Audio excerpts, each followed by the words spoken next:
Ben bu hafta içerisinde tabii yani artık bunun sürecin ikinci aşaması olduğunu çok net bir şekilde de ele almıştık. Yine bu hafta içerisinde aynı şekilde DEM Parti heyeti Erdoğan'la görüşmüştü ve görüşmeler sonrası açıklamalar vardı. Birazdan onu da ele alacağız.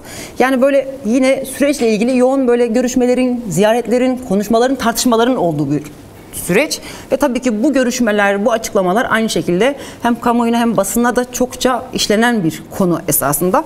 Biraz böyle başlayalım hocam. Yani sizce geçen haftadan bu yana süreç açısından yapılan tartışmalar, hani sürecin bu geldiği aşamayla ilgili hakikaten evet sürecin seyrinin doğal akışına göre ilerliyor mu? Böyle diyebilir miyiz yani?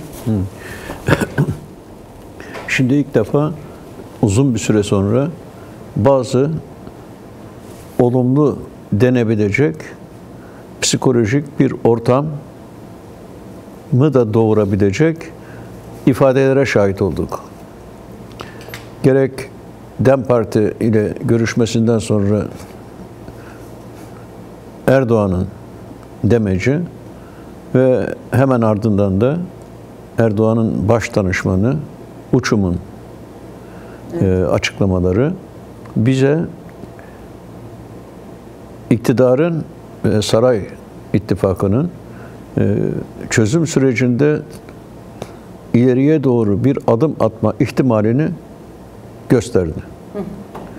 Fakat bu ileriye doğru atılacak adımların ne olduğu hakkında hiçbir ciddi belirti yok. Hangi tür yasaların örneğin teklif edileceğine dair herhangi bir işaret almamış durumdayız. Acaba ne gibi adımlar atacaklar? Mesela geçtiğimiz gün DEM Parti eş başkanı Hatimoğulları yeni bir yasa değişikliğine gerekli olmayan bir takım adımların derhal atılması gerektiğini söyledi. Gerek eski partinin eş başkanları Demirtaş ve Kobane tutsaklarının bırakılması, hasta tutsakların derhal tahliye edilmesi gibi tek bir yasa değişikliğine ihtiyaç göstermeyen adımların atılabileceğini ifade etti. Elbette ki böyle adımlar kendi başına sorunun çözülmesine hizmet edecek olmakla birlikte sorunu çözecek adımlar olmayacaktır. Çünkü çoktan beri zaten bu adımların atılması gerekiyordu. Atılmaması çözümle ilgili değil, hukuki durumla ilgili bir uygulamadır. Bu uygulamanın kalkması en azından mevcut kanunlara, Anayasa Mahkemesi kararlarına, Avrupa İnsan Hakları Mahkemesi kararlarına ayak uydurmak olarak görülebilir ancak. Şimdi tabii meselenin sadece silahlanma ve silahsızlanma meselesi olarak görülmesi nedeniyle sanki çıkarılması gereken yasa ya da teklif edilmesi gereken yasaların örneğin gerillaların dağdan inmesi durumunda toplumda nasıl entegre olacaklarına dair kanun teklifleri olacağına dair bir fikir var. Elbette bu çok önemli ve çok ciddi sonuçları olacak yasa teklifleridir bunlar. Fakat bunlarla ne Kürt sorunu çözülmüş olur, ne Türkiye demokrasiye geçmiş olur. Ve eğer demokrasiye geçilmiyorsa o takdirde şu anda sivil muhalif insanlar ne ölçüde tehlike altındaysa dağdan inenlerin diyelim ki topluma entegre edildiği yasalar çıktı. Yani onlar da senin benim gibi oldular. Bizden farklı olarak hala Türkiye sınırları içinde yaşıyorlar. O halde her an hapse atılma tehlikesiyle karşı karşıyalar. Çünkü bir sürü belediye başkanı CHP'nin tutuklanmış durumda. Şimdilik DEM Parti üyelerini tutuklama gibi bir durumla karşılaşmasak bile Ahmet'te yapılan Başkan Apo'ya özgürlük mitinginden 5 kişi, bir tanesi hatta 18 yaşından küçük olmak üzere tutuklandı. Demek hala tutuklamalar devam ediyor. Ve üstelik Türkiye'de öyle bir durum var ki bir de gazetecilere ceza alındı hocam. Gazeteciler tutuklanıyor. Her alanda tutuklamalar sürüyor. Bazen FETÖ tutuklaması diyorlar. Bazen uyuşturucu şebekesi tutuklaması diyorlar. Suç bazen örgütü, casusluk diyorlar. Yani bir tutuklama furyasıdır, devam ediyor. Böyle bir ülkede dağdan inen gerillaların toplumla entegrasyonu için çıkarılacak yasalar bir teminat olamaz. Olamaz. Onlar da senin benim gibi tutuklanmaya aday insanlar olur ancak. Demek ki sorun daha köklü, yasaların çıkarılmasına bağlı ki bunun sonucunda demokratikleşme yolunda ciddi adımlar atılmış olsun. Şimdi aslında Türkiye'de, yani bırakalım demokratikleşmeyi, belki de seçimsiz diktatörlüğe gidişe dair belirtiler var. Belirtiler var. Bunların ortadan kalkması gerekiyor. Yani ben düşünüyorum, mesela bu casusluk tutuklaması esnasında savcılığın iddianamesinde Ekrem İmamoğlu'nun suç örgütü lideri olduğu ifade ediliyor. Suç var, örgüt var, lideri var. Başka tutuklu bir sürü belediye başkanı, üyesi var. Başka o üyelerin yanında yüzlerce bürokrat isim var. Demek ki büyük bir suç örgütü ve lideri var. Şimdi bu insanlar eğer bu iddialarla hüküm giyerlerse, bu demektir ki Cumhuriyet Halk Partisi bir suç odağı olmuş olur. Şimdi Saray İttifakı'nın ve Cumhurbaşkanı Erdoğan'ın böyle bir konuşma yapmasını zorlayacak içeride olağanüstü bir baskı söz konusu değil. Söz konusu değil. İktidara aday olan parti mesela böyle bir zorlama yapmıyor. DEM Parti ise başından beri zaten pozisyonu net olan bir parti. O bir takım taleplerde bulunuyor. Kürt halkı bu sürecin gelişmesi için sokakta sesini yükseltiyor. Fakat Erdoğan'ı ve onun baş danışmanı Uçum'u bu şekilde konuşturacak bir iç büyük baskıdan söz etmek mümkün değil. Çünkü bugüne kadar ne yapıyorsak hepsini yapmaya devam ediyoruz. Fakat bugün bakıyoruz ki gerillanın Türkiye'den çekilmekte oluşunun arkasından bu ifadeler ortaya çıktı. Öyleyse biz geçmişte olduğu gibi, geçmişte dediğim bu ifadelerden bir gün öncesine kadar iktidar bu süreci çürütüyor, uzatıyor ve halktaki kaygıları ve şüpheleri büyütüyor. Deme durumunda değiliz artık. Böyle bir söylemle bugünkü gelişmeleri yorumlamış olmak mümkün değil. Şimdi biz bu açıklamaların psikolojik savaş sürecinde bir kırılmaya neden olma ihtimalini gözden uzak tutmamalıyız.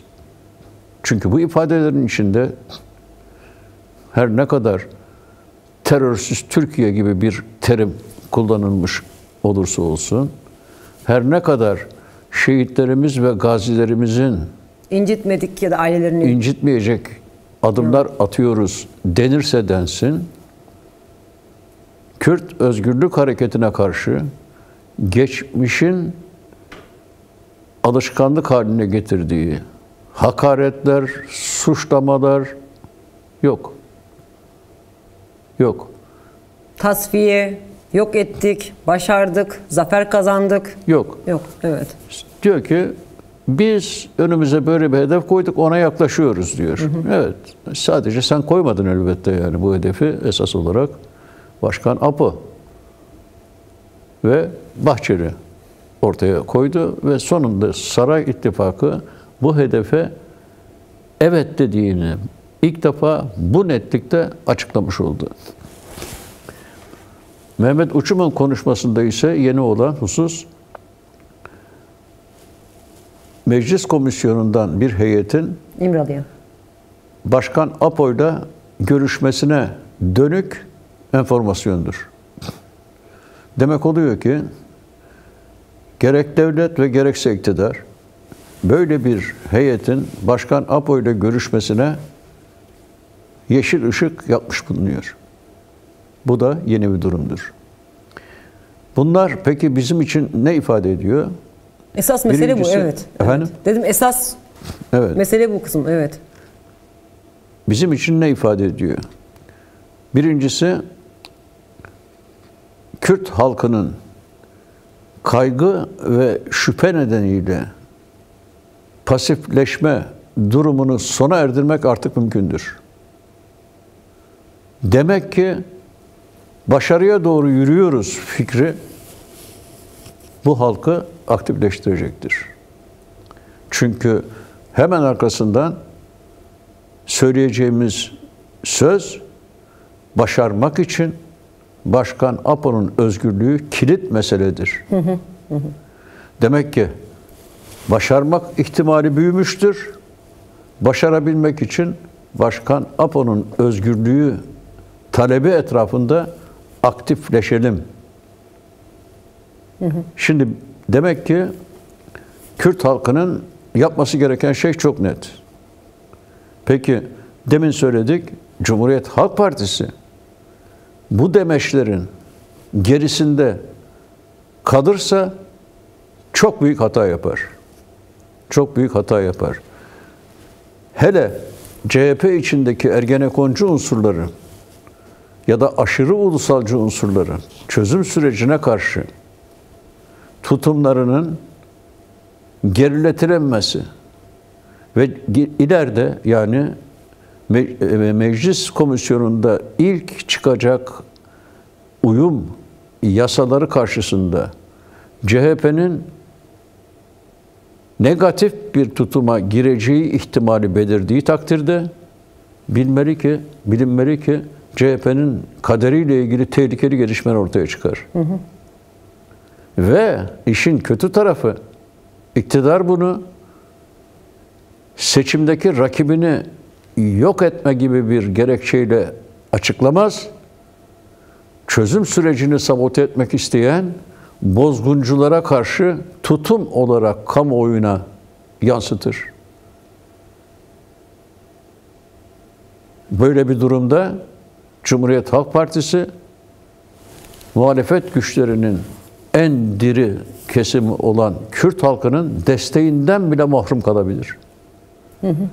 Zaten şu ana kadar iktidar CHP ile DEM Parti arasını açmak için bu tür bir taktik uyguladı. Bu taktiğin zirvesi CHP'yi kapatmak bile olabilir. Bunun şakaya gelir tarafı yoktur. Dolayısıyla şimdi bu açıklamaların hemen arkasından ben Özgür Özel'den, Erdoğan'dan ve Uçum'dan aşağı kalmayan bir açıklama beklerim. Bu şarttır. Bu şarttır. Bunun gerisinde kalmak demek Cumhuriyet Halk Partisi açısından müthiş bir geri adım olur. Müthiş bir geri adım olur. Demokrasi iddialarının zayıflamasına neden olur. Dolayısıyla yeni bir durumla karşı karşıyayız. Ve elbette buradan manasız iyimserliklere kapılmak saçma olur. Çünkü bu sürecin çok tehlikeli düşmanları vardır. Yani bir küçük operasyon, bir küçük provokasyon bu çözüm sürecini çökertebilir. Bunun şakaya gelir tarafı yok. Dolayısıyla şimdi biz çözüm sürecinin gelişmesi için gereken her türlü dikkat ve hassasiyeti göstermek zorundayız. Diğer taraftan örgütlenmek ve örgütlenmek zorundayız. Bir başka yol yoktur. Yani bize hiç kimse altın tepside demokrasi sunmayacaktır. Bugüne kadarki mücadelelerin, bugüne kadarki direnişlerin, mesela Köln mitinginde köprüleri sallamanın, ki haftaya içeride, cumartesi yine ona geleceğim zaten, içerideki mücadelelerin bir sonucu olarak bugün bu sözler edilmektedir. Bu sözleri evet Saray İttifakı etmektedir ama bilelim ki bu sözlerin metnini Kürt halkı yazmıştır. Kürt halkı yazmıştır. Yani tabii kelimesi kelimesine yazmamıştır da manasını Kürt halkı yazmıştır. Şimdi o nedenle sen hatırlattın demin, önümüzdeki cumartesi 8 Kasım'da cumartesi Köln'de Avrupa genelinde evet. Önder Apo'ya özgürlük yürüyüşü yapılacak. Yani bence geçen o köprüyü sallayan Köln gösterisinden 10 kat daha fazla önemli bir gösteridir bu. Dolayısıyla o günkü kitlenin kat ve kat fazlasının bu gösteride kendini seferber etmesi şarttır. Evet. Çünkü sonuca doğru gittiğimizi herkes bilmeli.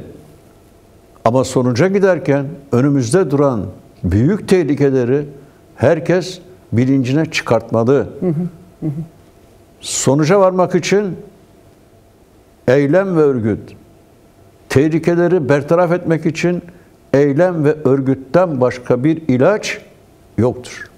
Ve bir de tarihsel bir sorumluluk var. Yani Avrupa'da yaşayan Kürtler yıllarca mücadelenin çok önemli bir parçası oldular. Ve şu an ilerleyen bir çözüm süreci var. Kürtlerin de çok net bir şekilde kabul ettiği bir durum var. Önder Apo'nun elini güçlendirmek, süreci güçlendirmek olacak diye. Avrupa'daki Kürtler de bu tarihsel sorumlulukla esasında bunu görerek o alanlarda olmanın önemi aslında bunu ortaya koyacak. Evet, bu süreçte Avrupa'daki Kürtlerin, yaşayan Kürtlerin omzuna düşen tarihsel bir sorumluluğu bir kez daha evet biz de varız ve bizim üzerimizde düşen ne varsa ve ilk aşaması da Önder Apo'nun özgürlüğüdür. Bunun için buradayız. Önder Apo'nun elini bir kez daha bu süreç için güçlendirmek üzere buradayız diyerek dediğiniz gibi o köprüyü tekrar bu sefer kontrollü bir geçiş yapmazlarsa geçen seneki gibi. Çünkü ikinci yürüyüşte polis köprüde kontrollü geçiş yapınca hocam biz köprüyü geçen sene sallayamamıştık. Evet. Bu sene en azından yine o buluşmanın, herkesin uzun bir süre bahsettiği o buluşmayı yaşatalım bir kez daha. Ama dediğiniz gibi bir önceki süreç gibi de değil, geçen yılki gibi de değil. Şu anki durum, şu anki süreç, şu anki misyon başka bir yerde esasında. Şimdi tabii yani dediğiniz yerden belki almak gerekir. Komisyonun İmralı'ya gitmesini konuşmak gerekir. Çünkü dediğiniz gibi şimdi hem kim ulusalcı çevreler, kim pek çok çevreler işte komisyonun İmralı'ya gitmesi meselesini ayrı bir tartışma haline getiriyorlar. Ya da mesela daha önce CHP'ye sorulduğu zaman İmralı'ya gitmesi komisyonun. Ya işte komisyonun bileceği deyip çok böyle hani geçiştiren ya da kaçırmak çok net olmayan ifadeler üzerine eline alınıyordu. Şimdi biraz bunu konuşmak gerekir. Yani birincisi komisyonun İmralı'ya gitmesinin bir kez daha önemini konuşmak lazım. Çünkü süreç açısından çok önemli ve bağlayıcı bir adım bu esasında. Hani evet diyoruz ya olumlu açıklamalar yapıyorlar. Ama sadece açıklamalar üzerinden gitmeyecek ve bu süreç bir doğal bir akışı var. Taraflar bir araya getiriliyor, görüşmeler yapıyor, komisyon birileriyle görüşüyor. Ama baş müzakereci olarak devletin de kabul edip görüştüğü biri var İmralı'da ve görüşüp görüşmeyeceği gibi tartışılıyor. Yani gider mi gitmez mi tartışması sürüyor. Yani aslında bu işin ruhuna çok aykırı bir durum. Ama Türkiye'deki koşulları ele aldığımız zaman tamam tartışılıyor noktasına geldik. Peki gerçekten de yani komisyonun İmralı'ya gitmesinin belki önemli. Bir kez de buradan bakmak gerekir. Bunun üzerine konuşmak gerekir hocam. Doğru. Şimdi eğer komisyonda böyle bir karar çıkacaksa habire işaret ediyorum. Besbelli ki o komisyonda yer alan partilerin ve başta da Cumhuriyet Halk Partisi'nin böyle bir heyetin İmralı'ya gitmesini net ve açık seçik bir şekilde ifade etmesi gerekir. Zaten eğer bu yapılmazsa orada var olan kimileriyle beraber komisyondan böyle bir kararın çıkması çok zordur. Demek ki şimdi CHP'nin alacağı tutuma bir ölçüde bağlı bir karar olacaktır bu karar. Çünkü mecliste komisyonun, daha doğrusu 5'te 3 çoğunluğu üzerinden yapılan tartışmalar bu yönde. Dolayısıyla yani CHP belirleyici bir güce sahip komisyonun içinde. Demek ki biz Cumhuriyet Halk Partisi'nden şimdi bir kere daha söylüyorum. Mehmet Uçum'un, Mehmet miydi? Mehmet Uçum. Danışman diyorsunuz değil mi? Uçum. Danışman. Evet, Uçum. Uçum'un gerisinde kalmak gibi bir garabetle karşı karşıya kalmamalıdır. Evet. Kalmamalıdır. Şimdi alınacak böyle bir kararın önemli bir sonucu çoktan beri yapılması gereken alınması gereken bir kararın alınması anlamına gelecek. Çünkü hatırlıyor musun? 3-4 program önce Erdoğan İmralı'nın da bu sürecin gelişmesine yardımcı olduğuna dair bir beyanı vardı. Yardım ettiğini söyledi. Yani tabiatıyla söz konusu olan yardım etmek falan değil ama Erdoğan, İmralı bu sürece yardım etti demişti. Şimdi demek oluyor ki İmralı'dan yardım almış oluyor Türkiye Cumhuriyeti Devleti. Yardım aldığını hapiste tutmanın anlamı ne? Hem yardım alıyorsun hem hapiste tutuyorsun. Üstelik de İyi Parti diye bir parti var o parlamentoda. Bu süreci torpillemek için elinden gelen her türlü gayreti harcıyor. Her türlü provokasyonu yapıyor.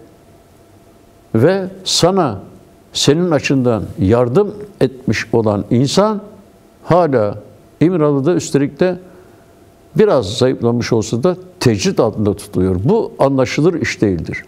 Bu normal bir durum değildir. Bunun normalleşmesinin ilk adımı, durumun normalleşmesinin ilk adımı besbelli ki komisyonun bir heyetinin Başkan Apo ile görüşmesi olacak. Böylece durum normalleşmeye doğru evrilmeye başlayacak. Nedir normalleşme? Yahu Başkan Apo, Türkiye Cumhuriyeti Devleti ile bir yılı aşkın süreden beri müzakere ediyor. Fiili olarak muhatap alınıyor. Ama biz bu fiili durumun bir güvence altında olmadığını daha önceki çözüm süreçlerinden ezbere biliyoruz. Neredeyse sonuna doğru gelirken devrilmiş bir masa var karşımızda. 2015 yılında. Dolayısıyla sadece fiili muhatap olarak tanımak bir güvence değil, bu ülkenin kaderiyle ilgili çözüm sürecinde asıl güvence Başkan Apo'nun fiili muhataplığını yasal, resmi muhataplık haline getirmekten geçiyor. Bunun sonucunda başkanla ilgili çeşitli ara etaplardan geçile onun özgürlüğüne, yani en doğal hale gelmek mümkündür. Bunun ilk adımı komisyon heyetinin İmralı'da Başkan Apo ile görüşmesi olacak. Bu da çok önemlidir. Tekraren söylüyorum, Kürt halkındaki haklı kaygı ve şüpheler şimdi yerini biz ve Kürt halkı ve Türk halkı birleşerek sonuca doğru gidiyoruz duygusu almalı. Sonuca doğru gidildiği açık seçik ortadadır. Ama tekrar ediyoruz, önünde de çok büyük tehlikeler vardır. Çünkü bu süreç hem Türkiye içindeki büyük krizli durumda hem de bölgede sürmekte olan 3. Dünya Savaşı şartlarında sürmektedir.